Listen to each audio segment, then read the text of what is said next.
Hi guys, welcome to our channel Telugu audio stories with Maithri. నా ఛానల్ని ఎవరైనా ఫస్ట్ టైం చూస్తున్నట్టయితే తప్పకుండా లైక్ చేయండి, షేర్ చేయండి అండ్ సబ్స్క్రైబ్ చేసుకోండి. Miss Lakkamamba part 102. ఇక లేట్ చేయకుండా స్టోరీలోకి వెళ్ళిపోదాం. నా వల్ల నా తండ్రి ఎప్పుడూ తలదించుకోకూడదు. అది పార్టీ ఆఫీస్లో అయినా ఇంట్లో అయినా. నేను వెళ్ళి కారు తీస్తాను డాడీ అంటూ సీరియస్గా చెప్పి బయటికి వెళ్ళిపోయాడు రోషన్. అప్పటికి నేను రెడీగానే ఉన్నాను అంటూ వచ్చింది రజని.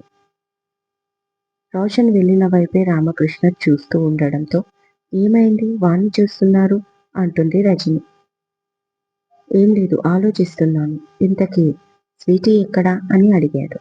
తను రాదంట, మనల్ని వెళ్ళమంటుంది అంటుంది రజని. అదేంటి, ఇదివరకైతే చెప్పా పెట్టకుండా పరుగు తీసేది వాళ్ళ ఇంటికి, ఇప్పుడేమైందంట? రమ్మను అన్నాడు రామకృష్ణ. అప్పుడే పైనుంచి అనిక, సారీ డాడీ, నేను ఫిక్స్ అయిపోయాను, అక్కడికి రానని. మీరు వెళ్ళిరండి. బొటింగ్ నుంచి కాస్ట్యూమ్ డిజైనర్ కూడా వస్తానంది. మమ్మీ, నీకు తెలుసు కదా నాకు చాలా వర్క్ ఉంది అంటుంది. ఎలాంటి ఎక్స్ప్రెషన్ లేకుండా కాసేపు తనని చూస్తాడు. పెళ్లి చూపుల తర్వాత చాలా డల్గా మారిపోయింది స్వీటీ. అంతకు ముందైనా ఏడుస్తూ ఏదో ఒకటి మాట్లాడేది, కానీ ఆ రోజు తర్వాత తనతో మాట్లాడడం మానేసింది. మళ్ళీ ఇదే తను మాట్లాడడం. ఒక రోబోలాగా ప్రవర్తిస్తుంది అనిక అని మనసులో అనుకుంటూ, సరే పదండి మరి అన్నాడు రామకృష్ణ. కారులో కూర్చున్నాక ఆలోచిస్తున్నాడు. ఇక ఆ శౌర్య కాళ్ళు పట్టుకోక తప్పేలా లేదు. అయినా అన్నీ అనుకుంటాం కానీ అనుకున్నది జరుగుతుందా? వసుదేవుడు అంతటి వాడే గాడిద కాళ్ళు పట్టుకున్నాడు. ఇక నేనెంత? ఒక పక్క చూస్తే అనిక పెళ్లి ఏర్పాట్లు అనుకుంటుంది. కానీ తనకి తెలియని విషయం పెళ్లి ఆగిపోయిందనేది. ఇన్ని రోజులు గొడవ చేసి తనకి పెళ్లి ఫిక్స్ చేస్తే అదొక దగుల్బాజీ సంబంధం వచ్చి చచ్చింది. పైగా బంధువుల్లో, నా పార్టీలో, ఫలానా డేట్లో నా కూతురి పెళ్లి వైభవంగా చేయబోతున్నా అని చాలా గొప్పగా చెప్పుకున్నాను. పెళ్లి కార్డులు కూడా వచ్చేసాయి. ఇప్పుడు ఆ టైంకి పెళ్లి జరగకపోతే నా కూతురు ఏదో తప్పు పని చేసిందేమో, అందుకే ఆ పెళ్లి ఆగిపోయింది అని లోకం అనుకుంటుంది. అలా జరగకూడదు. కామ్గా వెళ్ళి శౌర్య వాళ్ళ అమ్మ పుష్పాని కొంచెం సెంటిమెంట్ అప్లై చేసి ఈ పెళ్లికి ఒప్పిస్తాను. ఇక అందరికీ చెప్పిన డేట్కే అనిక పెళ్లి చేసేస్తే సరిపోతుంది, నా పరువు దక్కుతుంది అని ఇలా ఆలోచిస్తూనే దారిలో కొన్ని ఫ్రూట్స్ తీసుకొని శౌర్య ఇంటికి చేరారు రామకృష్ణ, రజని, రోషన్లు. ఇలా పోలీసోళ్ళు వెళ్లే చోటుకల్లా మైకులు కెమెరాలు పట్టుకొని రాకూడదు అన్నాడు కౌశిక్ తన పక్క సీట్లో కూర్చున్న నవ్యతో. మాకు తెలుసు, నువ్వు మూసుకొని కారు సరిగ్గా నడుపు. అయినా అన్నయ్య చెప్పాడు కదా, నాతో ఆర్గ్యుమెంట్ ఎందుకు అంటుంది నవ్య సీరియస్గా. ఆర్గ్యుమెంట్? నోను, నీలాంటి అందమైన అమ్మాయిలతో నేను ఆర్గ్యుమెంట్ పెట్టుకోను, కానీ నీకు కొన్ని ఆర్గ్యుమెంట్ గిఫ్ట్గా ఇద్దామనుకుంటున్నాను. అందులో ఒక చైన్ ఉంటుంది. దాని మ్యాజిక్ ఏంటంటే అది నేను నీ మెడలో వేసేస్తే దెబ్బకి నీ ఇంటి పేరు మారిపోతుంది అన్నాడు కౌశిక్. ఆ గిఫ్ట్ ఏంటో నాకు తెలుసులే, నువ్వు నోరు మూసుకో అంటుంది చిరాకుగా నవ్య. అంటే అది ఇది అని నీకు తెలుసా అంటూ తాలిబొట్టు పిక్ ఫోన్లో చూపించాడు కౌశిక్. అది చూసి కోపంగా అతని వైపు చూస్తూ తెలుసు అంటుంది Navya. Oh my god, oh my god, మన ఆలోచనలు కలిసిపోతున్నాయి. మనం కలవడమే తరువాయి. అయినా ఈ పోలీసులు, ఈ జర్నలిస్టులు మొగుడు పిల్లల లాంటి వాళ్ళు అని ఇదివరకు చాలాసార్లు మా కమిషనర్ సార్ నాకు చెప్పాడు. అది నిజమే అని నాకు ఇప్పుడే అర్థమైంది అన్నాడు కౌశిక్ తెగ ఉత్సాహం చూపిస్తూ. వెంటనే నవ్య ఫోన్ హియర్కి పెట్టుకొని, విన్నావు కదన్నయ్య ఎలా మాట్లాడుతున్నాడు? వెహికల్ ఎక్కినప్పటి నుంచి ఇదే గుణ అంటుంది నవ్య. అబ్బా, ఇప్పుడు ఎందుకు వాడికి కాల్ చేశావు? నేనేమన్నానని అంటూ ఫోన్ లాక్కున్నాడు నవ్యది కౌశిక్. అప్పుడే తనకి వేరే కాల్ రావడంతో లిఫ్ట్ చేసి, ఏంటి, ఎక్కడా?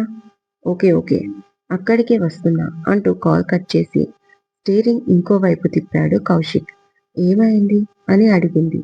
నవ్య అతను సీరియస్ గా ఉండడంతో. ఆ రౌడీ ఫెల్లో అడ్రస్ మార్చాడు. ఇప్పుడు మేము వెళ్ళేది చాలా దూరం. నువ్వు రావడం సేఫ్ కాదు. మీరు ఇక్కడే బస్ స్టాప్ దగ్గర దిగిపోండి అన్నాడు కౌశిక్ నవ్యతో. ఆమెతో పాటు కెమెరామ్యాన్ కూడా ఉన్నాడు. నో కౌశిక్, నేను వస్తాను న్యూస్ కవరేజీకి అనగానే స్టాప్ ఇట్ నవ్య అన్నాడు చాలా కోపంగా. భయపడిపోయింది నవ్య. ఫస్ట్ టైం కౌశిక్ ని సీరియస్ గా చూస్తుంది. ఇదేమీ పిల్లలు ఆడుకునే ఆట కాదు. ఒకసారి చెప్తే అర్థం చేసుకో. మీరు మాతో రావడం మా రూల్స్ కి వ్యతిరేకం. అయినా అక్కడ మీకు ఏదైనా అయితే మేము డిపార్ట్మెంట్ కి సమాధానం ఇచ్చుకోవాలి అని కౌశిక్ అనగానే, మరి మీకు ఏదైనా అయితే అంది ఫస్ట్ టైం. ఆమె కళ్ళల్లో కంగారు చూశాడు కౌశిక్. దానికి నవ్వుతూ, అన్నిటికీ సిద్ధపడే కదా డిపార్ట్మెంట్ లో చేరేది. ఇది మా డ్యూటీ. ఇలాంటివి మాకు అలవాటే. యూ డోంట్ వరీ అంటూ తమ వెహికల్ బస్ స్టాప్ దగ్గర ఆపాడు. ఇక కామ్గా నవ్య దిగి నిలబడింది. జాగ్రత్తగా వెళ్ళండి అని కెమెరామ్యాన్ కి చెప్పి తనని చూస్తూ బయలుదేరాడు కౌశిక్. నవ్య కూడా అతని కారు కనుమరుగు అయ్యే వరకు చూస్తూ నిలబడింది. కానీ అక్కడికి వెళ్తే కౌశిక్ ఎంత ఇబ్బందుల్లో పడతాడో ఆ క్షణం అతనికి తెలీదు. దారిలో కొన్ని ఫ్రూట్స్ తీసుకొని శౌర్య ఇంటికి చేరారు రామకృష్ణ, రోషన్, రజని. పుష్ప వాళ్ళందరినీ లోపలికి ఆహ్వానించింది. ఇక కుశల ప్రశ్నలు అడుగుతూనే సోఫాలో కూర్చున్నారు ముగ్గురు. వాళ్ళకి గురునాథంని, జయంతిని పరిచయం చేసింది పుష్ప. సరోజినమ్మ మళ్ళీ కూడా ఉన్నారు అక్కడ. శౌర్య లక్కీ ఇంకా కిందికి రాలేదు. కానీ జయంతి లక్కీని కిందికి పిలిచింది వాళ్ళ కారు చూడగానే. వాళ్ళు వస్తున్నారన్న విషయం లక్కీకి అసలు తెలియదు. వాళ్ళని చూడగానే వీళ్ళేంటి మళ్ళీ వచ్చారు అని డౌట్ తనలో మొదలయ్యింది. మళ్ళీ అంతలేని, ఆహా, ఆ రాక్షసికి పెళ్లి కదా, కార్డు ఇచ్చి ఇన్వైట్ చెయ్యడానికి వచ్చినట్టున్నారు. దగ్గరి వాళ్ళని ఇలాగే కదా పిలుస్తారు అనుకుంటూ లైట్ తీసుకొని తన రూమ్ లోకి వెళ్తుంటే రోషన్ తనని చూసి అందంగా స్మైల్ ఇస్తాడు. లక్కీ శారీలో చాలా సూపర్ గా ఉంది మరి. కానీ ఆ విషయం లక్కీ మర్చిపోయింది. రోషన్ మాత్రం తనని తినేసేలా చూస్తున్నాడు. వీడికేం పుట్టింది పోయే కాలం అని లక్కీ అనుకుంటూ రూమ్ లోకి వెళ్ళింది. వెళ్ళింది అంటే వెళ్ళిపోయినట్లు కాదు. అలా వెళ్ళినట్లే వెళ్ళి వెనక్కి తిరిగి గోడకి చెవి పెట్టేసింది లక్కీ. వాళ్ళు ఏం మాట్లాడుకుంటున్నారో విందామని. ఇలాంటి విద్యలు చాలా ఉన్నాయి మన లక్కీ దగ్గర. అప్పుడే తన కర్మకాలి పుష్ప ఒక డౌట్ వ్యక్తం చేసింది. అన్నయ్య అనికని ఎందుకు తీసుకురాలేదు? తను కూడా వచ్చి ఉంటే బాగుండేది కదా అంది. అంతే. రామకృష్ణ కంటే ముందు ఎందుకు నీ కొడుకు ఒక కృష్ణుడు ఇద్దరు రాధాల టీంతో ఫోటోషూట్ ఏమైనా చేయించుకుంటాడా? అనిక రాలేదా అంట. ఏ ఇక్కడ ఈ కోడలు కోడల్లాగా కనిపించడం లేదా అనుకుంటూ బొల్లంతా నిప్పులు పోసుకుంటుంది లక్కీ రూమ్లో.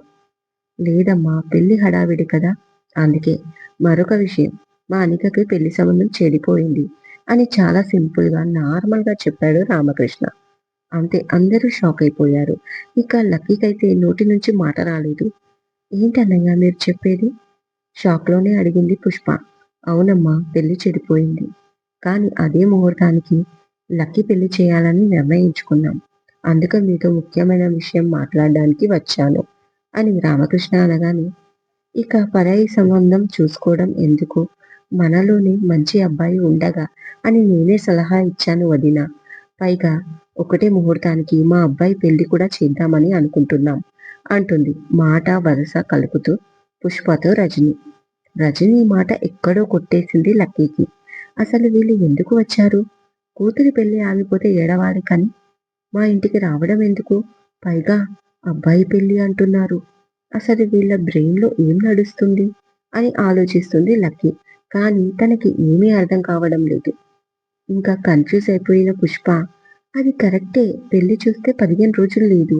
పైగా అమ్మాయి పెళ్లి చెడిపోయింది అంటున్నారు. మళ్ళీ వెంటనే అమ్మాయితో పాటు అబ్బాయి పెళ్లి కూడా అంటున్నారు. మీరు ఇలా కూల్గా ఎలా మాట్లాడగలుగుతున్నారు?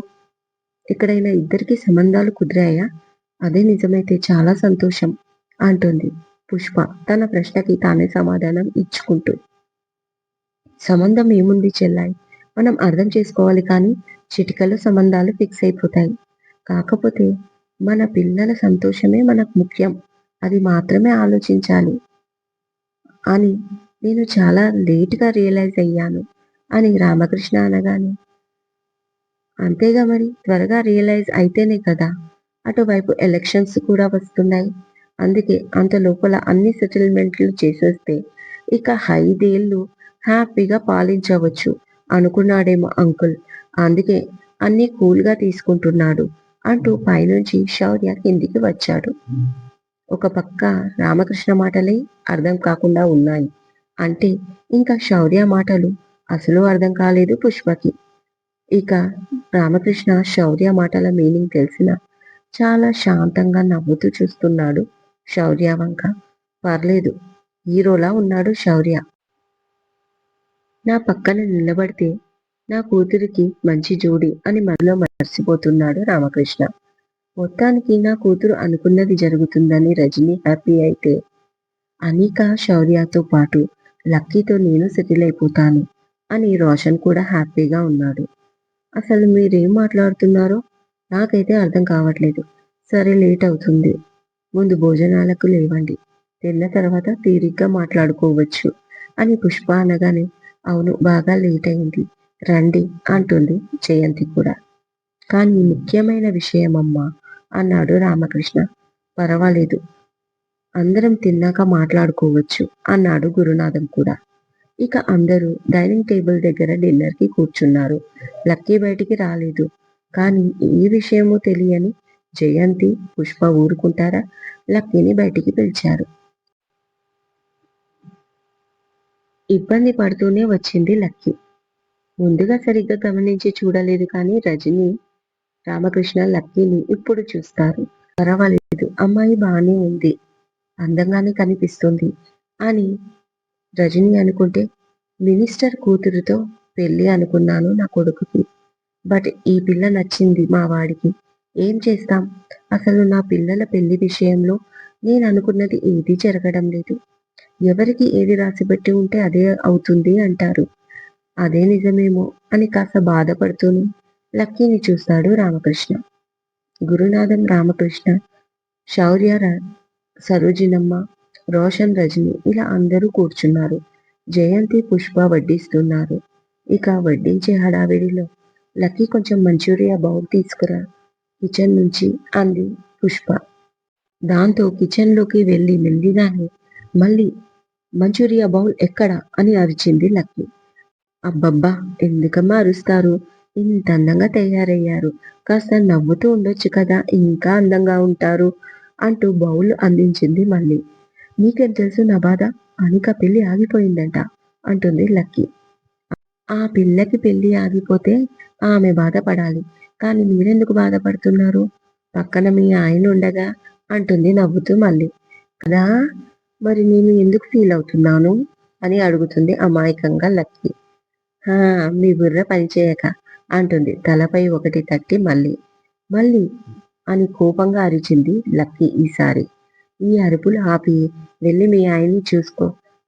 అయినా ఇప్పుడు మీ గురించి మీరు ఆలోచించకుండా మంది గురించి ఆలోచించి టెన్షన్ పడతారేంటండి అని మళ్ళీ అనగానే, అది కూడా నిజమే కదా అనుకుంటూ బౌల్ పట్టుకొని బయటికి వచ్చి, బావా బిర్యానీ వడ్డించనా అని అడిగింది స్వీట్ గా శౌర్యాని లక్కీ. ఆల్రెడీ నా ప్లేట్లో ఉంది, నువ్వు కూడా తిను అని తను చెయ్యి పట్టుకొని ఎదురుగా సీట్లో కూర్చోబెట్టాడు శౌర్య. తను హ్యాపీగా కూర్చోగానే, ఇలా రామ్మా నా పక్కన కూర్చో అంటూ తన పక్కనే ఉన్న ఖాళీ చైర్ చూపించింది రజని. అబ్బా, కాసేపు కూడా ఈ తల్లి కూతుర్లు మమ్మల్ని కుదురుగా ఉండనివ్వరు అని మనసులో అనుకుంటూ శౌర్య వంక చూడగానే, వెళ్ళి కూర్చో, ఆంటీ పిలుస్తుంది కదా అని అంటుంది జయంతి. శౌర్య కూడా వెళ్ళు అన్నట్లుగా సైగ చేశాడు. ఇక చేసేది లేక మెల్లిగా వెళ్ళి రజని పక్కన కూర్చుంటుంది లక్కీ. ఆమె ఎదురుగా రోషన్ నవ్వుతూ చూస్తున్నాడు తనని. చాలా చిరాకు వచ్చేసింది, బట్ కంట్రోల్ చేసుకుంది. అక్కడ గురునాథంతో పాటు శౌర్య కూడా ఉన్నాడు కదా, ఇక తప్పలేదు తనకి. పుష్ప లక్కీకి కూడా ప్లేట్ వడ్డించింది. అంతకు ముందు బిర్యానీ తిన్నది కదా, మళ్ళీ ఏంటిది అని మీరు నన్ను అడక్కండి. బిర్యానీ ఉంటే మళ్ళీ మళ్ళీ తింటుంది మన లక్కీ పాప. ఇక లక్కీని చూస్తూ రజని, నీ పేరు లక్కీ కాకుండా నీ పూర్తి పేరేంటి అని అడిగింది. వెంటనే లక్కమామ అని గురునాథం, లాస్య అని రోషన్ కోరస్ గా పలికారు ఒకేసారి. ఇక ఏడుపు ముఖం పెట్టుకుంది లక్కీ. ఇదండి ఇవాళటి ఎపిసోడ్. ఈ ఎపిసోడ్ మీకు నచ్చినట్టు అయితే నాకు కామెంట్లో చెప్పండి. అలాగే లైక్ చేయండి, షేర్ చేయండి, హైప్ ఇవ్వండి, సబ్స్క్రైబ్ చేసుకోండి నా ఛానల్ని. మరొక మంచి ఎపిసోడ్తో మీ ముందు ఉంటాను. మైత్రి.